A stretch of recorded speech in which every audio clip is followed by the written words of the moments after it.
Telangana CM Revanth తో singer Rahul Sipligunj భేటీ అయ్యారు. కాగా తెలంగాణ సింగర్ రాహుల్ సిప్లిగంజ్ ను ఆదరించాలని సీఎం రేవంత్ ఇటీవలే ₹1 కోటి ప్రోత్సాహకమైతే ప్రకటించారు. ఈ క్రమంలోనే ముఖ్యమంత్రిని రాహుల్ సిప్లిగంజ్ కృతజ్ఞతలైతే తెలియజేశారు. దీనికి సంబంధించి మరింత సమాచారం రాజు అందిస్తారు. రాజు, సాగర్, కొద్దిసేపటి క్రితమే జుబ్లీ హిల్స్ నివాసంలో ముఖ్యమంత్రి రేవంత్ రెడ్డిని ప్రముఖ సింగర్ రాహుల్ సిప్లిగంజ్ ముఖ్యమంత్రితో భేటీ కావడం జరిగింది. ముఖ్యమంత్రిని కలిసి తనకు ఇటీవల ₹1 కోటి ప్రోత్సాహకం అందించినందుకు ముఖ్యమంత్రి రేవంత్ రెడ్డిని కలిసి కృతజ్ఞతలు తెలపడం జరిగింది.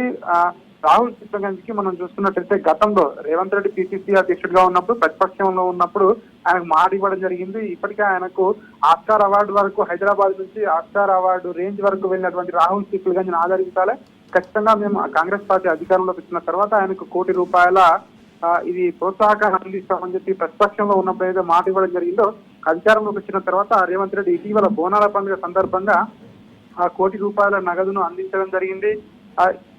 అయితే ఈ నేపథ్యంలోనే ఆయన ఈ రోజు దానికి ధన్యవాదాలు తెలపడానికి ముఖ్యమంత్రి రేవంత్ రెడ్డి నివాసానికి రావడం జరిగింది. ముఖ్యమంత్రి రేవంత్ రెడ్డితో భేటీ కావడం జరిగింది. తనను ఏదైతే గుర్తించి నగదు ప్రోత్సాహకం అందించినందుకు ముఖ్యమంత్రికి కృతజ్ఞతలు తెలపడం జరిగింది. దీని పట్ల అదేవిధంగా రాహుల్ సిప్లిగంజ్ ని ఆదరించాలని చెప్పేసి కూడా ఇప్పటికే సీఎం రేవంత్ రెడ్డి కూడా ప్రముఖ ఏదైతే మిస్ వరల్డ్ పోటీల్లో కావచ్చు, అదేవిధంగా ఇతర ఏదైతే ప్లాట్ఫామ్లపై కూడా పలుమార్లు ఇదే అంశాన్ని రేవంత్ రెడ్డి కూడా స్పష్టం చేసిన పరిస్థితి కనిపిస్తా ఉంది. Right, thank you Raju.